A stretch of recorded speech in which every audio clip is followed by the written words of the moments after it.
Bonjour et bienvenue dans Maison d'ailleurs. Entre les Pyrénées et la Méditerranée, le Languedoc-Roussillon sent bon le sud et la Provence. Entre mer, montagne et vie citadine, nous vous proposons aujourd'hui 2 visites qui vous donneront presque envie de faire vos valises définitivement.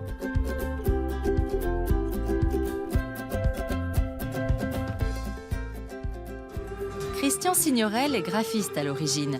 Il signe avec succès la décoration de maisons ou de restaurants. Sa maison, à la campagne, dans le sud-ouest, elle, est unique. Un mélange épatant de simplicité et de sophistication rustique. Si, c'est possible. Bonjour. Elle milite brillamment pour le retour à la terre, surtout s'il y a une piscine.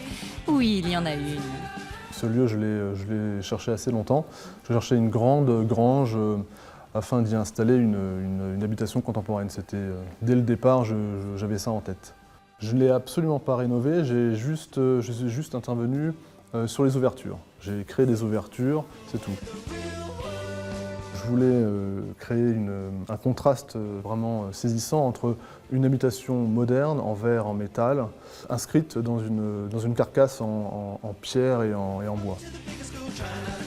Je voulais pas que la maison moderne soit trop agressive et je voulais qu'elle s'efface. C'est pour ça que ce blanc, il faut l'avoir au maximum.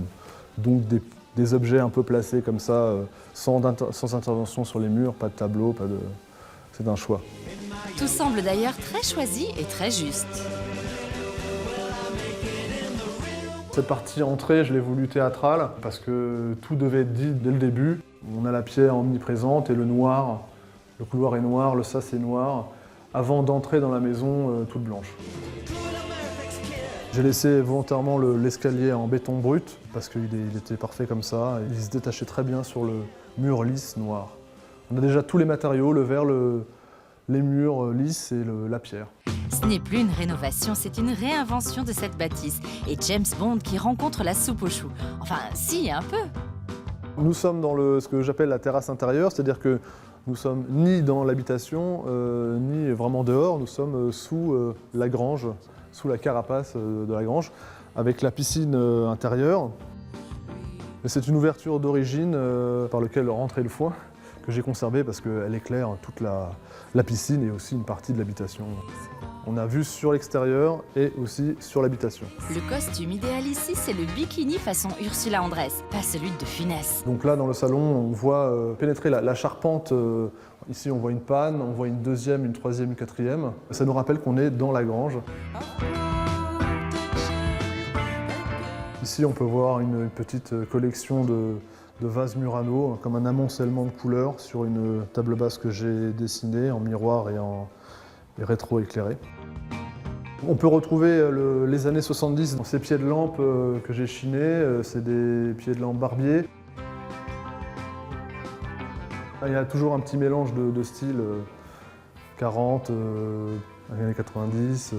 Et la chaise, une pièce de design déjà classique. J'ai fait le choix pour un fauteuil de Mark Newson, tout en rondeur, qui est en rupture avec mes vases par exemple, ou même l'architecture qui est très droite, très linéaire.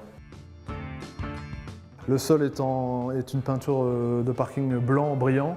C'est très important, ça fait partie intégrale de la maison. Le minimalisme à la ferme, c'est pas mal. Je voulais une cuisine caméléon, enfin j'appelle ça caméléon, juste un bloc blanc fait en corian, voilà. Sur ce plan immaculé, sur ce plan tout blanc, j'ai voulu mettre une petite touche de couleur, une petite touche d'humour avec cet égouttoir de Mark Newson, voilà, en orange et en vert. Et toujours le mélange des styles. C'est une console Louis XVI, dont son style en fait, avec en rupture toujours, j'aime bien les petits accidents. On voit des petites figurines japonaises dans des globes voilà, de mariés. À côté de ce grand volume, une chambre plus cosy. Là, nous entrons dans la chambre principale. Dans chaque chambre, en fait, il y a un mur de papier peint. Là, c'est un papier peint David X, années 70.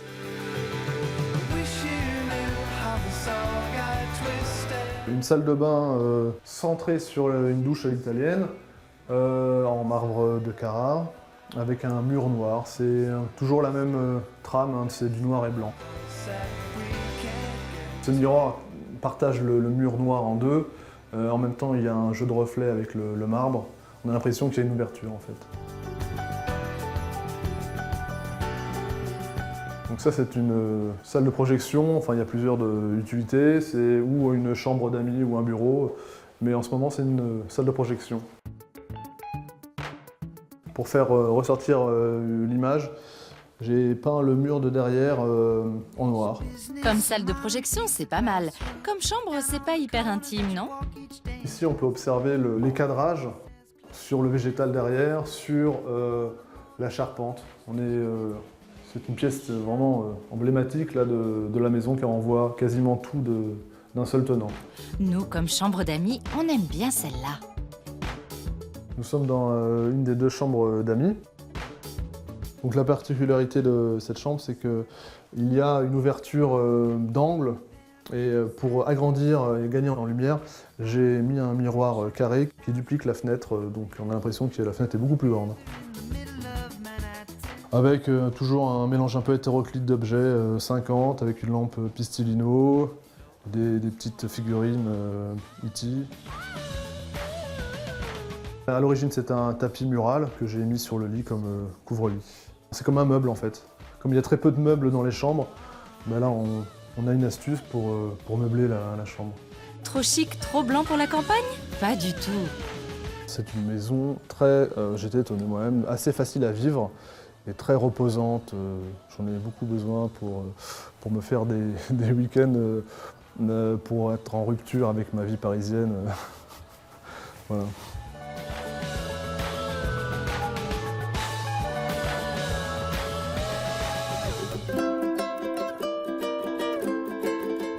Vous connaissez Uzès, ville charmante et ensoleillée. Si vous la découvrez, vous avez de la chance. Sinon, il faut y retourner pour le clos du Lété. Bonjour, bienvenue, entrez. Attention, une fois entré, on n'a plus trop envie de ressortir. Tout ce dont on rêvait est là. Le luxe a pris encore d'où, le calme et la volupté. On est arrivé il y a quelques années dans la région. Avec mon partenaire, on cherchait pas exactement dans ce coin-là. Et la première fois où on est venu à Uzès, on est vraiment tombé amoureux de la ville. On a commencé à visiter, très rapidement on a découvert cette maison qui était en ruine. C'était vraiment en très mauvais état, plusieurs toitures étaient effondrées, il y avait des dalles le 2e étage était aussi effondré. Et des gravats, ils ont fait des merveilles. Au départ, moi je donnais des cours de cuisine à Londres. L'idée c'était d'ouvrir un cours de cuisine dans le sud de la France avec un peu d'hébergement. Et le fait de trouver une maison de cette dimension, en fait, a complètement inversé le projet. C'est-à-dire que c'est l'hébergement qui a pris le dessus et en ce moment, je donne carrément plus de cours de cuisine du tout. Ce qui ne nous empêchera pas de goûter la cuisine, mais tout à l'heure. Pour l'instant, on se contentera de la visiter accompagnée par le bruit des cigales. La cuisine, c'est l'ancien hangar agricole. Je voulais un grand plan de travail central. En fait, il y a des feux, il y a plusieurs feux. On peut cuisiner à une dizaine de personnes dans cette cuisine. C'était prévu pour donner des cours. À la place, Pierre a fait du bricolage et c'est plutôt réussi. Le cercle, c'est un cerceau de gym qui était rose et blanc au départ, que j'ai juste bombé en noir, mis du fil noir, des douilles et des ampoules un peu sympas. Une idée à petit prix et à grand effet. C'est une porte qui vient d'Inde, via l'Afrique du Sud. On y va presque tous les ans parce qu'on a des amis sur place. Et il y a un lieu où on trouve beaucoup de choses qui viennent d'Inde. On a fait venir 2 containers d'Afrique du Sud en fait. Le mariage avec l'architecture fonctionne à merveille. Ça valait le voyage. Je vous emmène au salon.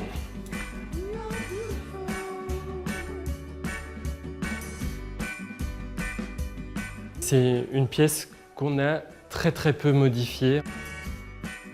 Il y avait une poutre à cet endroit-là qui était dans le vide, qui ne servait à rien, donc on a décidé de construire une bibliothèque dessus.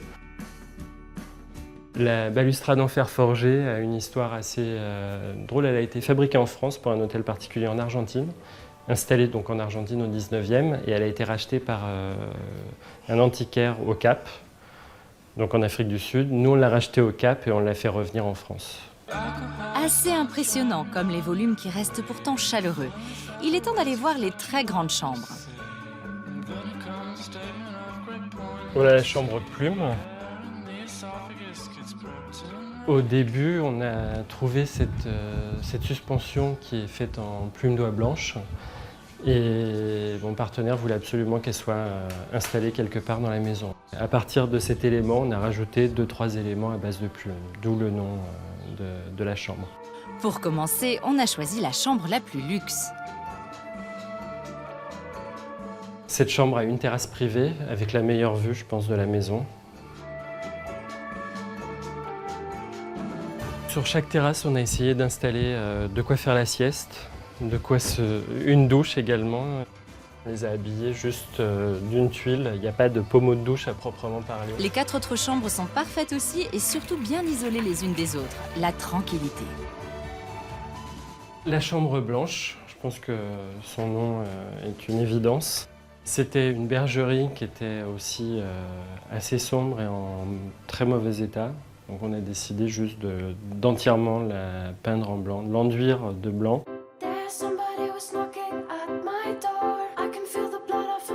Tous les meubles de la maison, plutôt anciens, en fait, sont réellement des antiquités qu'on a fait peindre et recouvrir du même lin que pour les draps, les rideaux, etc. On est séduit partout par ce sens du détail et des matières. Dans toutes les chambres, on a mis des livres. Ouais, je trouve que c'est une partie importante. J'ai du mal à ne pas avoir de livres à portée de main. La salle de bain. Toutes les baignoires ont été fabriquées sur place. Il y a des baignoires dans toutes les chambres. On a des douches ouvertes dans toutes les salles de bain également. C'est-à-dire que la douche, là, est juste devant la fenêtre.